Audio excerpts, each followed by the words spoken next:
Hello बच्चों, कैसे हैं आप लोग। क्लास 7 हिंदी किसले अध्याय 14 हमारा हिमसुक। तो इस चैप्टर के सारे अभ्यास के प्रश्नों को हल करेंगे। देखिए, जैसा कि अध्याय का नाम है हिमसुक, ये क्या है।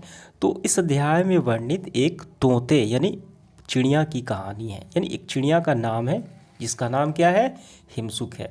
तो ये राजा के जो तीसरा राजकुमार है उसके द्वारा एक कहानी सुनाई जाती है राजा को, ठीक है। जिसमें हिमसुक नाम का जिक्र होता है, जो एक क्या है, पंछी का नाम है, पालतू तोते का नाम है। समझ में आ गया। ये पूरी कहानी आपको पढ़ लेनी है, काफ़ी अच्छी कहानी है।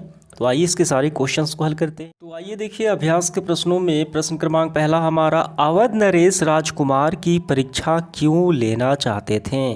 तो अवध नरेश जो तीनों राजकुमार थे उनकी परीक्षा राजा क्यों लेना चाहते थे वो बताना है हमें। यहाँ पे आप गौर करेंगे तो एक दिन राजा ने तीनों राजकुमारों को परीक्षा लेने के उद्देश्य से बुलाया और वो जानना चाहते थे कि किसी दोषी की सज़ा के मामले में उनके क्या विचार हैं। यानी तीनों लड़के ने अपना अपना विचार प्रकट किया और आखिरी में जो छोटा राजकुमार था उसने सही विचार प्रस्तुत किया, जिससे वो उन्होंने उत्तराधिकारी बना दिया। ठीक है। तो विचार जानने के उद्देश्य से और उत्तराधिकारी बनाने के उद्देश्य से उन्होंने परीक्षा ली। तो इसका आंसर हमारा इस तरीके से होगा, अवध नरेश राजकुमारों की परीक्षा लेने का मुख्य उद्देश्य था उनकी बुद्धि को जानना तथा वे जानना चाहते थे कि किसी दोषी को सजा देने के मामले में तीनों के क्या राय हैं, तीनों के क्या विचार हैं, क्या सोचते हैं, जिससे वे अपना उत्तराधिकारी चुन सकें। ठीक है। तो यही उद्देश्य से उन्होंने बुलाया। इसके बाद देखिए आगे बढ़ते हुए दूसरा सवाल हमारा, हिमसुक तो राजा के लिए भेंट लाया था, लेकिन वही भेंट उसे महंगा पड़ा कैसे। देखिए, हिमसुक तोते का नाम है। तो तीसरा लड़का एक कहानी सुनाता है जिसमें तोता जो है राजा के लिए क्या लाता है, उस कहानी के राजा के लिए भेंट लाता है, यानी अमर फल लाता है। लेकिन बीच में ही सांप द्वारा विष यानी उसे विष बना दिया गया, जहर बना दिया गया। आंसर हम लिखेंगे ऐसे, हिमसुक राजा के लिए अमर फल लाया था जिसे खाकर राजा अमर हो जाएगा, लेकिन संयोग से उस फल को सांप के विष द्वारा विषैला हो गया। जब फल की जांच हुई तो कौवा मर गया। तब राजा ने हिमसुक को विश्वासघाती समझकर मार डाला। तो इस तरह क्या हुआ, राजा के प्रति उपकार की भावना रखने वाला हिमसुक जान गंवानी पड़ी और वह उस भेंट उसे महंगी पड़ी। ठीक है, जो फल लाना उसे महंगा पड़ गया, अमर फल लाना। तो समझ में आ गया। ये पूरा आपको लिख लेना है। इसके बाद आगे बढ़ते हुए तीसरा सवाल देखिए, राजा ने अपने तीसरे बेटे को ही युवराज घोषित क्यों किया। देखिए, तीसरा बेटा जो है उनके सवालों का सही जवाब दिया, ठीक है, इससे वो संतुष्ट हो पाए, तो उससे प्रसन्न होकर उत्तराधिकारी बना दिया। यानी राजा ने जो सवाल पूछे थे कि किसी दोषी के मामले में अपने विचार बताइए, तो आपको ये पूरा आंसर लिखना है। राजा के द्वारा पूछे गए प्रश्न का सबसे उपयुक्त उत्तर पाकर राजा प्रसन्न हुआ और तीसरे लड़के को युवराज घोषित कर दिया, उत्तराधिकारी बना दिया। तो चलिए बढ़ते हैं अगले सवाल की तरफ। चौथा हमारा क्या है, निम्नलिखित वाक्यांश किसके द्वारा कहे गए वो हमें बताना है। तो पहला देखिए, तुम्हारी माँ तुमसे मिलकर इतनी ही प्रसन्न होगी। तो यहाँ पे आप नज़र डालेंगे, तुमसे मिलकर मैं कितना प्रसन्न हुआ। ठीक है, उसके पिता ने कहा तुम्हारी माँ भी तुमसे मिलकर उतनी ही प्रसन्न होगी। तो हिमसुक के पिता ने हिमसुक से कहा, तो इसका हम लिखेंगे, देखिए, हिमसुक के पिता ने हिमसुक से ये बातें कही। दूसरा देखिए क्या है, मैं 15 दिन बाद वापस आऊँगा। तो ये किसने कहा, तो हिमसुक ने राजा से वादा किया, यानी राजा से कहा कि 15 दिन बाद वापस आऊँगा। तो हमें लिखना है हिमसुक ने राजा से कहा। अब इसके बाद अगला देखिए, अगला है, बुद्धिमानी की बात यह होगी कि फल खाने से पहले किसी जानवर को खिला दिया कि देख लिया जाए। तो ये देखिए, ये बातें मुख्यमंत्री यानी मंत्री ने कहा, किससे, राजा से कहा। ठीक है, तो हमें लिखना है कि मंत्री ने राजा से कहा किसी जानवर को दे दिया जाए। अगला हमें ये बताना है, देखिए अगला क्या है, किसी को सजा देने से पहले इस बात का पूरा पूरा पता लगा लेना जरूरी है कि वो सचमुच अपराधी है या नहीं। तो ये बात जो है तीसरे लड़के ने कहा, किससे कहा, तो वो राजा से कहा। तो तीसरे राजकुमार ने राजा से ये बातें कही। ठीक है, तो ये आपका पूरा हुआ। तो तो इस तरीके से हमने ये पूरा कर लिया। इसके बाद पांचवा सवाल देखिए, यहाँ पे प्रत्येक में चार चार विकल्प दिए गए हैं और जिनमें से एक विकल्प सही है उसका चयन करना है। हिमसुक का नाम है, तो किसका नाम था? ये पंछी का नाम था हिमसुक, तो ये हमें सही लगाना है।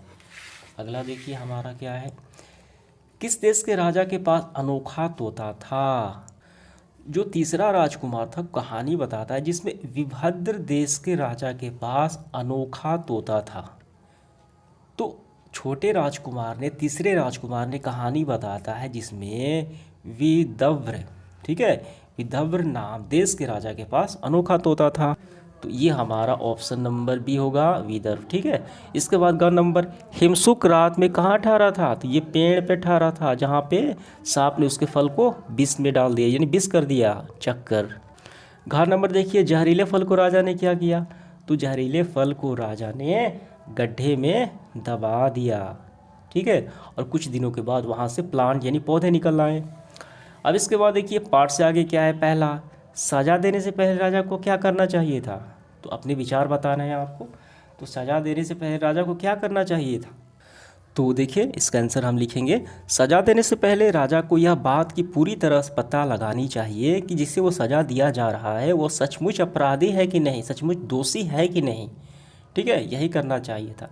तो इसी की वजह से तो वो तोता को, यानी तोते को मार देता है हिमसुक को, ठीक है, बिना जांच पड़ताल किए। अगला सवाल देखिए दूसरा, कल्पना कीजिए कि अमर फल के मृत्यु फल में बदलने की सच्चाई का पता राजा के तीसरे बेटे को कैसे चला होगा? यानी ये कहानी उसने कहाँ पढ़ी होगी, ये हमें कल्पना करना है। ये बात यानी अमर फल मृत्यु फल में कैसे बदल गया, तीसरे बेटे को कैसे पता चला राजकुमार को? तो हमें बताना है हिमसुक की कहानी संभवतः संभावना व्यक्त की जाती है कि तीसरा बेटा हितोपदेश या पंचतंत्र में पढ़ा होगा, ठीक है, जिससे अमर फल का मृत्यु फल में बदलने की जानकारी प्राप्त हुई होगी।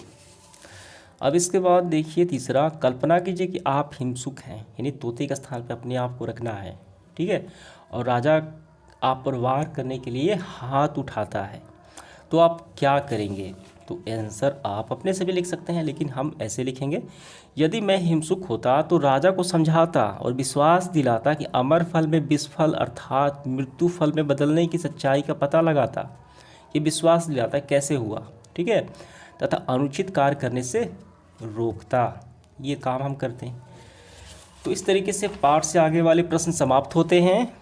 अब इसके बाद हमारा व्याकरण प्रारंभ होता है। देखिए क्या है, पहला, पठित पाठ में 5 ऐसे वाक्य छांटना है जिसमें ने यानी कारक का ने का प्रयोग हुआ हो। काफ़ी सिंपल है, जैसे राजकुमार ने कहानी सुनाई, तो ये पूरा वाक्य हो गया जिसके बीच में ने आया है। तो ऐसे ही हमें 5 वाक्य बताना है जिसके बीच में कारक की विभक्ति ने आए। तो आइए बताते हैं। देखिए सबसे पहला जो वाक्य हम लिखेंगे ये वाला, एक दिन राजा ने अपने तीनों राजकुमारों को परीक्षा लेने के लिए बुलाया। तो ये पूरे वाक्य में देखिए ने यहाँ पे आया है, ठीक है, तो पहला हो गया हमारा। दूसरा है, सबसे बड़े लड़के ने कहा कि ऐसे आदमी की गर्दन फौरन धड़ से अलग कर देनी चाहिए अपने जवाब में, तो लड़के ने कहा, तो ये पूरा लाइन हो गया। तीसरा है, राजा ने, हम यहाँ से करेंगे क्या बात है मेरे बेटे, राजा ने उससे पूछा, बस यहाँ तक कर लेने हैं, देखिए यहाँ पर भी ने आया। अगला है, ऐसा कहकर राजकुमार ने कहानी सुनाई, यहाँ पर भी ने आ गया, ठीक है।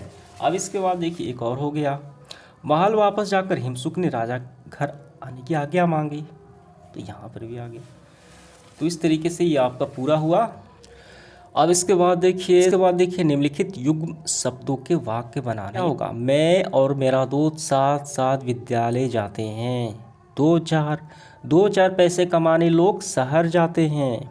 अब इसके बाद अगला देखिए, एक एक कर सभी भाग गए, यानी एक एक, और अन्य भी बना सकते हैं आप, एक एक पैसा जोड़कर ज़्यादा पैसा जमा होता है। पूरा लोग पूरा भोजन करते हैं शादी विवाह में। बढ़ते फसल के बढ़ते ही मवेशी चर जाते हैं। समझ में आ गया? ये हमारा काफ़ी अच्छे से वाक्य बन गया। अब इसके बाद रिक्त स्थानों के भर हमें पूरा करना है। देखिए क्या है, जो किसी के विश्वास को ठेस पहुंचाए उसे विश्वासघाती कहा जाता है। हम यहाँ पे भरेंगे विश्वासघाती, ठीक है।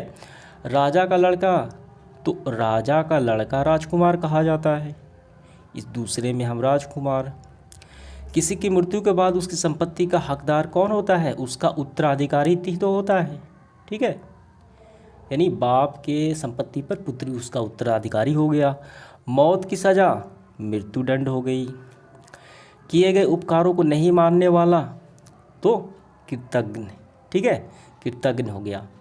किए गए उपकारों को, जो उपकार को माने, कृतज्ञ हो गया। ठीक है, तो इस तरीके से हमारा पूरा हुआ। उम्मीद करता हूँ सभी आपको समझ में आ गए होंगे। धन्यवाद।